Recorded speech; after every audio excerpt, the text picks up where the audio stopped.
Hey, what's going on, everyone? We are talking Godfather of Harlem. This is season 4, episode 1, titled New Harlem. Bumpy plans to build a new club in Harlem, but must find a way to finance it without the heroin business. Elise testifies in the Malcolm X murder trial when 3 innocent men were accused. Stella's brokers a deal between Colombo and Chin. Lamont, I'm very, very excited to talk to you about this, sir. What did you think about this episode starting off season 4? Enjoyed it. I thought this was a great way to set the groundwork for what's going to be happening. I think that they do an excellent job of being a period piece, kind of letting us know what it was like for African Americans back during that era when the drug game meant something different in that era versus what it means in now era. And I'm excited for where they're going to go with this season. And they brought back 2 of my favorite characters. I'm ready. Who are your 2 favorite characters? Stella Okay. and Bumpy. Stella and Bumpy. I'm not mad at you. I can definitely like Bumpy. I enjoyed this too, Lamont. I really did. I am I'm eager to know how we got to this point, but because to be honest with you, got a little shocker for you. Okay, this is my, I guess, official introduction to this show. I haven't seen the first 3 seasons. I am going in only seeing season 4, episode 1. And the reason why I'm doing that is I honestly just did not have time to go and binge the first 3 seasons. I still plan on doing that once. Sorry, I had to cough. But yeah, I'm like, oh wow, they gave the recap of what happened at the end of season 3 or the first 3 seasons with Malcolm X being assassinated, and of course, I remember, we all know that from real life in the Spike Lee, Denzel Washington '92 movie. And it seemed like they did a pretty decent job of reimagining that scene, that horrific scene. But I'm definitely going to go back and rewatch everything. The only thing I do remember from the tidbits that I did see from, I believe, the first season of Godfather of Harlem is Big Dick Buster, the guy that goes around and I don't even know how it slays the men that does bad deeds, and that's a horrible way to get punished. Also, his wife, Bumpy's wife, didn't she cheat on him in season 1? Am I mistaken? Okay, I remember that. I also remember a scene, I think it was either Malcolm, it may have been Bumpy, to where he was walking up to some building in season 1. It looked like he was by himself, and he did some move, some gesture, and then a bunch of men were on the roof, start looking down like, hey, we can snipe and take you out or something like that. That's all I remember. So, I mean, that's what I did see and what I remember from season 1. And I enjoyed all that, man, but there's just so much movies, there's so much television, you can't consume it all. And, you think this is going to be good and that, and, you just kind of miss some things. So that's kind of what happened with me with this show right here. So I don't necessarily mind you spoiling what happened in the past. It's my fault. But I see Malcolm X was assassinated. It's a year later. And I'm understanding that these 3 men here are innocent, or are they not innocent? And like, how does the confusion come up to where if they were innocent, they were accused of it? Like, I'm just kind of curious on your thoughts there, and if they executed that the right way, or is there something else kind of going on behind the scenes that I'm gonna find out? I felt like they executed it properly. The reason why they put drama around it is because Bumpy's daughter, Elise, had feelings for Malcolm and became good friends with Malcolm and the wife, because the wife realized that she had feelings for Malcolm, and Malcolm just kind of took her under the wing like a little sister. And then because she got into the nation, she started dating the bald head guy, who Omar, at one point in time, hated Malcolm because Malcolm garnered so much notoriety because he was great with speaking that he almost became bigger than the nation. And so you had people in the nation plotting to deal with Malcolm, and you had Omar and a couple of the other guys plotting to deal with Malcolm. But eventually, Omar turned around because of Elise and her relationship with him. And then at the very end, there's always that rumor that this was set up by white guys who hated him. And in the end, these three guys, I don't think they had anything to do with it. Omar did have a gun. Omar at first was plotting to kill Malcolm, but then he did a 360. And so Elise is fighting not just for justice for Malcolm, but she's also fighting for justice for Omar. And if we're going to get justice for Malcolm, we want it to be the right justice. Yeah. And in this episode, the right justice was not rained down. That's unfortunate. Hopefully, we will get the right justice. And this sister right here is pretty cool. I'm not too familiar with her. She is much more heavyset in the show than she is right here. Her popping up in the show was, my introduction. Like, I've never seen her in anything else. This is the first time I've ever pulled her up on IMDb. But when you say that, and I was watching it, like, when Bumpy was like, hey, why are you protecting this man? Don't you remember that he plotted to kill Malcolm? And he's like, he changed side. What type of redemption arc did Omar have for Elise to trust him? Because, you said their item right now. I mean, in my eye, at one point in time, he was a snake, a king cobra, sliding around on his belly. And that's just not somebody typically that, the normal person would want to marry and be with. But Elise is 10 toes down. So is she cuckoo for Cocoa Puffs, or does she have a valid reason for wanting to support this guy that's an alleged murderer? When you're dealing with a king cobra, B. Avery, what's something that can get them to calm down? JJ? No. Money? Music. Somebody playing a flute and nicely fluting their ass back into the little hole that they came out of. And so what happened with him was he met Elise and he actually hit it off with her. And then she started introducing him to the fact that there was people trying to undermine Malcolm in the nation. And he started doing his own digging and started seeing where some of the leadership was playing him, pretending like they was going to up him in the nation, pretending like Malcolm was this big bad guy. And eventually he saw that what Malcolm stood for was the right thing, a la Elise being there to bridge the gap. And that's what made the turnaround. And plus, the nation, they're religious. And under most religions, you're supposed to be having a forgiving heart. And that's one thing that sometimes worried me with religion, because it can be used to play people. But in this situation, dude did turn around. I got it. Okay. So do you like Omar yourself right now? Or are you cheering for him? Are you rooting for him? No. Okay.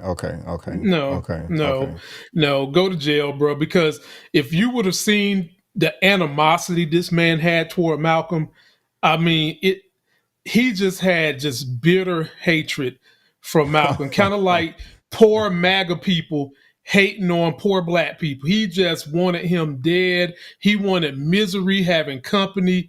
He did not like Malcolm one bit. And so the way I didn't forgive him. Elise did, but I didn't. I didn't have to marry the MFer. Okay. I like it. Because for me, man, if you betray me, and you plotting to kill me, there's no redemption, for that right there. You got to save my life, and some for me to just be like, okay, we can be cordial now. Because I don't know. You can call me petty, bitter, but, once you cross that line, man, it's just kind of, you ever have a dog bite you? The relationship is just not the same afterwards. It's just not, And so that's I'm really eager and curious to see how that's going to play out. Lamont, we just got done talking about Vincent D'Onofrio as Kingpin in Daredevil, and I did not know that he was in this show too. His real name is Vincent D'Onofrio, and his name in the show is Vincent. So that's interesting. Yeah, I didn't know. I didn't know he was in this show. He's a very good actor. I mean, he's fantastic. That goes without saying. You know that it's him, but he looks completely different than Kingpin. Still a boss, still has authority, but in a completely different way. And I liked it. I did. We can talk about the relationship that he had with Joe and his daughter, but I want to stick with him and Bumpy. First of all, I don't know much about Bumpy, but I love it. He's not taking no crap. Like, no, I don't want to deal with you. Towards the end of the episode, he's like, look, I had to deal with you mother effers all my life, not by choice, but now I want to do things my way. And you cannot get mad at him if you want, if everybody else can have ownership over whatever the hell they want, assets, black people can too, damn it. And don't try to make us feel guilty just because we want that. Oh, that's really racist. Well, call it what it is. Oh, I love to stand on business, man. And I don't know, Lamont. I don't think Bumpy can. He doesn't look like somebody that can defend himself. Maybe he can. I know he got that razor blade going on. I don't know. I don't know, Lamont. I ain't seen the show. I love the face. Okay, well, hey, you're getting me excited. You're getting me excited right there. I'm just saying. I'm just saying. I don't know. I mean, from first glance, he just don't seem like somebody that can, hold off three people in the alley.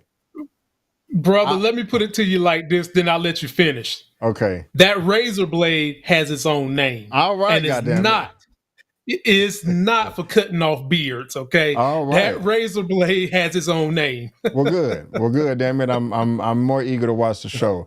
And I'm just saying, he was standing on ground. He was just standing so strong and tall in that moment, as if Vincent would have swung on him right there, that he would have just, just knocked it out the way like he Neo or something. And I'm here to see it.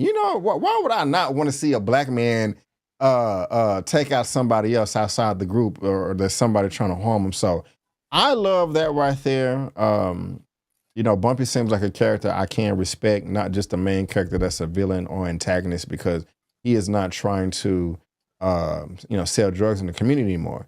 I'm very long-winded right now, but I say all that to say, Lamont, that it's really interesting to me how white people or Italian people or whoever the hell they are, they really feel some type of way when black people try to be self-sustaining and hold our own. Other outside groups are always trying to control us, manipulate us, or have their hand in the pie as well when we're doing, coming up. And their relationship, it seemed like they were cool, man, but they parting ways. What are your thoughts there? As this is not, I'm not asking, I'm telling you, okay, it's going to be 50-50, 60-40. How you feeling about all that in that exchange? What's going to happen in the future? So let me get you up to speed on what's been going on with them. So Bumpy and Chin, that's his nickname, have been fighting for control of Harlem from season 1 pretty much till now. And in season 3, they made a pact because a bigger threat came into play that wanted to take them both out, and that was Joe Colombo. Okay. Colombo was feeling like Chin was an old dog that needed to start getting with new tricks. All right. So and Colombo is way more racist than Chin is, because Chin at the very least see how he can, neither one of these is good audience, but Chin sees how he can garner value from the Negras, and Joe Colombo don't care. He hate us so bad he don't even want to get no value out of us. So he's just like, F it. Yeah. And so the big thing came together. Bumpy came up with a plan last season that connected him and Chin together to get rid of Joe, that involved Stella, and they got Joe sent to jail, which what we thought was going to be for a long time, his ass get out in a year. Yeah, Fast forward into now. Okay. Fast forward into what's going on now. So now Chin is the type of dude that's like, you know what? I got me a black friend. And we tight like that. You know how white dudes want to say they got a black friend so they can say they're not racist. Yeah, so I got me a black friend, and I'm going to take care of this black friend, as you saw in the meeting that they had with the bosses when Joe said he wanted to kill Bumpy. You saw how Chin went off and was like, hell to the no. You're not killing him, and you're not killing me. And there was another scene in this episode where Pettigrew and Chance seen somebody that works with Chin selling drugs on their corner, and they apprehended him. Little buddy was racist and said, do y'all know who my boss is? My boss is Vincent Chin, blah, blah, blah. Let me ask you this. Let me jump in here and ask you this. About that particular scene right there, Chin or Vincent came over. He said, "Do you know who I am or what I work with?" And then Chin popped around the corner. "Oh, I'm so sorry, boss." And Chin shot him in the head. And then later on said, "I took out one of my guys to respect your streets, and so this is why I want to work with you." Do you feel that was a setup just so he can play that card later, or it was really a mistake by the guy that was selling drugs on Bumpy's corner? Does my question make sense? It was both. It was both. It was a mistake to be on Bumpy's corner, and Chin was basically trying to show his loyalty to Bumpy for favors later on down the road to say, hey, we tight. You helped me out last season. I'm here helping you out, and we're going to be in this thing together. You know, he like I was saying, he respects Bumpy, but he also wants to be Bumpy because black people always got to do things 2 times better than white males. Always. And he's seen how this man has a mind to do this business and a mind to get out of trouble. And so he wants to be connected to that. And that's what that was all about. And it even had it where Pettigrew and Chance found the drugs, and Bumpy needed the money because the bank is trying to take all his assets for his new real estate. And he was like, no, we're going to give it back. And they gave it back. And Chin said, you know what? You could have sold this. I would have never known it. That could have been a test, B. Avery. That could have been, because you don't lose that much doogie, as Bumpy would call it. Yeah. And not know that it's gone missing. Especially when sense. You know it was right there with the guy. So I think that was a loyalty test on behalf of Chin to see what Bumpy would do. How much? And he passed. He did. I like that. Yeah, he passed. Do you think that Bumpy knew that it was a test, or you think he just generally giving it back because he didn't want to have nothing to do with that? And also, how much money do you think that was worth? If they did break it down in 5 parts and sell it, how much do you think they could have got with that? Oh, they probably could have got about $300,000. And this season, Bumpy is committed to fulfilling the dream that not only Malcolm wanted him to do, he's inspired by that, but he's motivated by his wife wanting him to get out of the business. So he's got an inspiration in Malcolm, and he's got a motivation in his wife to get out this game, and he's trying to stick to it. Okay. Let me ask you this. Does Joe Colombo, that's his name, correct?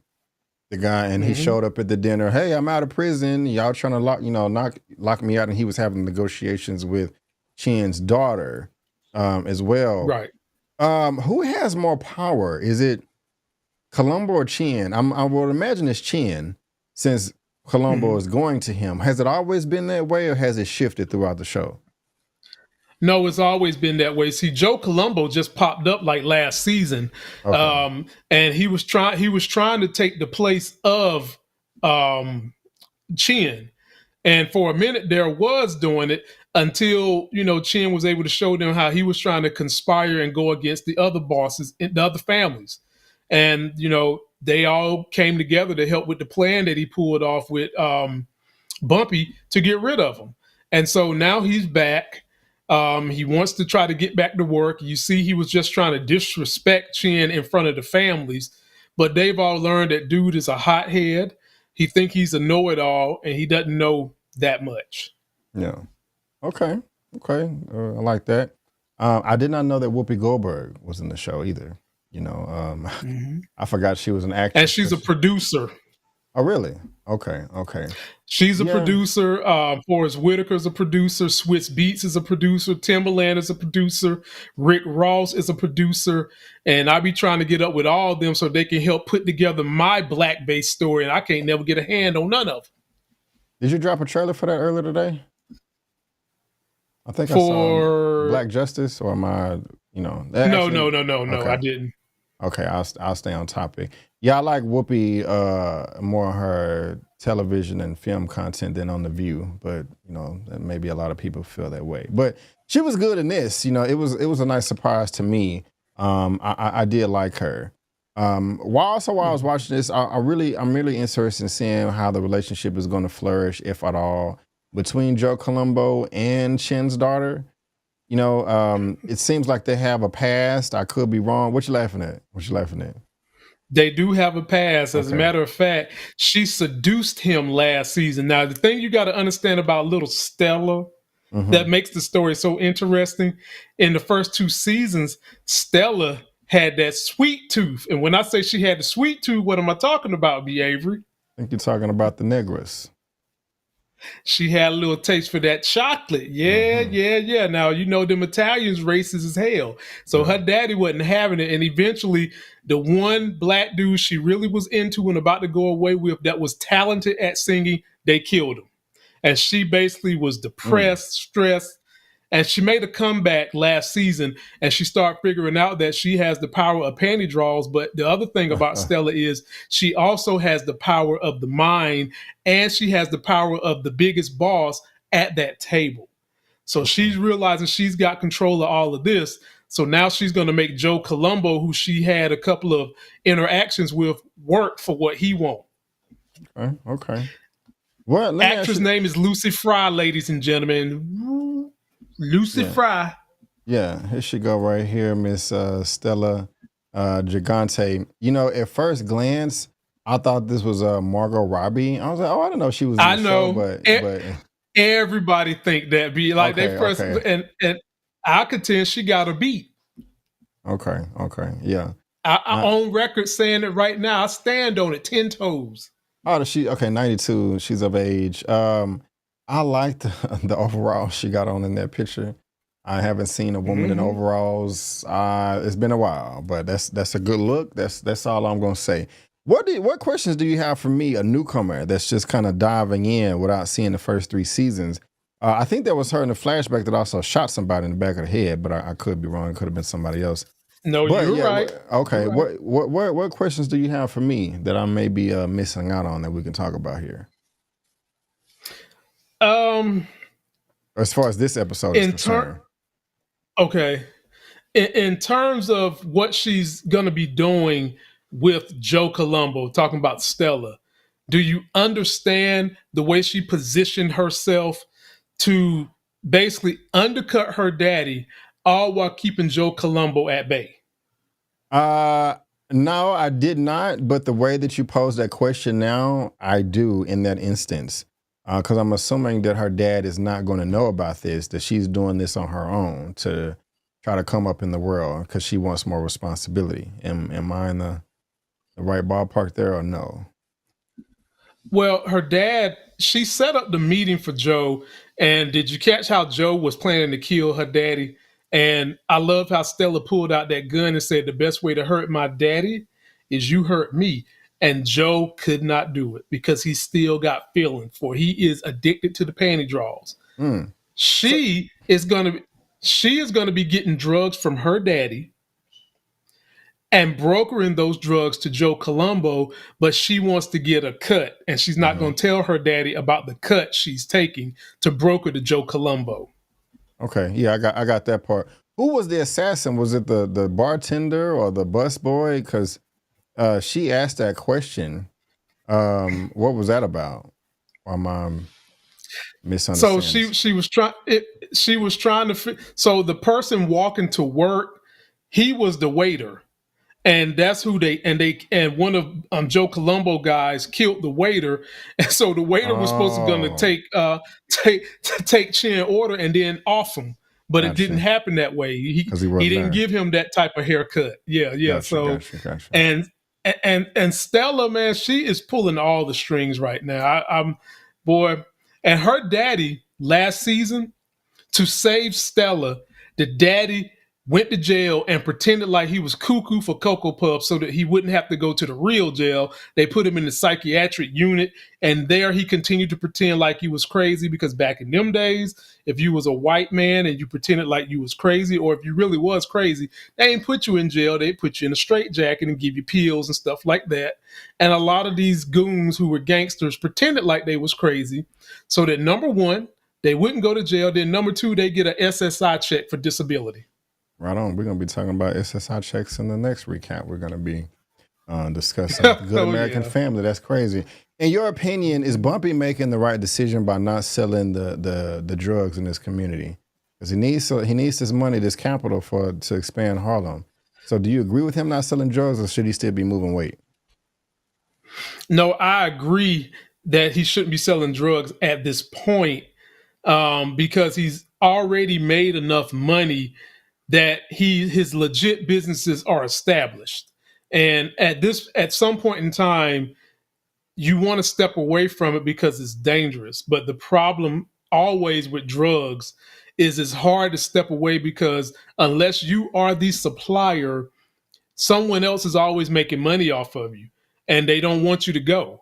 Or if you do try to go, you're on the run the rest of your life. But Bumpy's at a position where he can step away. And I admire that he's trying to do it, and he's trying to do it the legit way. But again, this show shows you just why it's so easy for people to do illegal things to make money, because it's easier. It's easier. You're not reporting taxes. You're not regulated. And I'm not saying it's right, because I'm not saying that. I'm saying that the system that oppresses us, called capitalism, needs to be revamped so that people don't have to give up their children, their children's college funds, and all their property just to acquire a property that can make them money. I like it, Lamont. I'm glad you talked me into doing this show with you. So with this being season 4, episode 1, I know it's just the first episode. Is this season starting off strong for you? I don't think you would be here if you didn't like the show. You're like, all right, this is a great start. This is as good as what we got in the past, or it's kind of so-so. Like, where are you at as far as that's concerned? It's a little better than so-so. It's not supercalifragilisticexpialidocious, but I always measure things 0 to 10, 0 being horrible, 10 being the best. I'll give this about a 7. Okay. And Godfather of Harlem can be a slow but good burn. There are slow burns that are boring. This is a slow but good burn, especially if you're interested in what life was like during the civil rights era for Black people and for drug dealers, and their motivations for selling drugs versus the motivations of this new age drug dealer. Right on. So, Lamont, I love it, man. I'm looking forward to chopping it up with you about this. Do you have any final thoughts, or was those your final thoughts right there? That is my final thought, ladies and gentlemen. Enjoy it, get the culture, understand what it was like for us, because this show does a good job of letting you know what life was like for African Americans during that era, the double standards that still exist to this day that all of our grandfathers and people in that era fought so that we wouldn't have to deal with, and why American capitalism is triggered and leans toward the Anglo-Saxon Christian nationalist white male.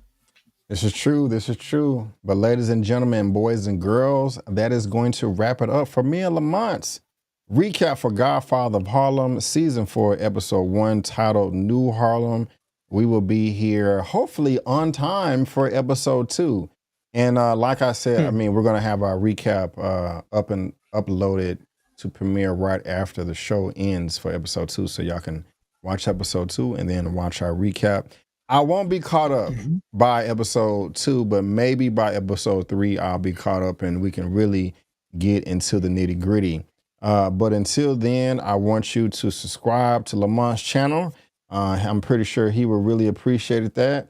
He has recaps on his channel as well, does lives for Power, Raising Canaan, and also Godfather of Harlem too, with a whole other group of guests. So subscribe to his channel, subscribe to my channel as well. I would really appreciate it, because I have a review on my channel for Sinners, which is a great movie with Ryan Coogler and Michael B. Jordan. Make sure you check that out. Again, I would really, really appreciate it. But guys, again, hold on. Check out our Daredevil recaps as well, and also our recaps on Good American Family. I don't have the images to pull up, but it's on our channel. So check all that out. But guys, we just want to thank you so much for tuning in. And before you go, don't forget that I'm B. Avery, that's Lamont, and that's just our opinion. Peace out, and we'll see you next time. Subscribe.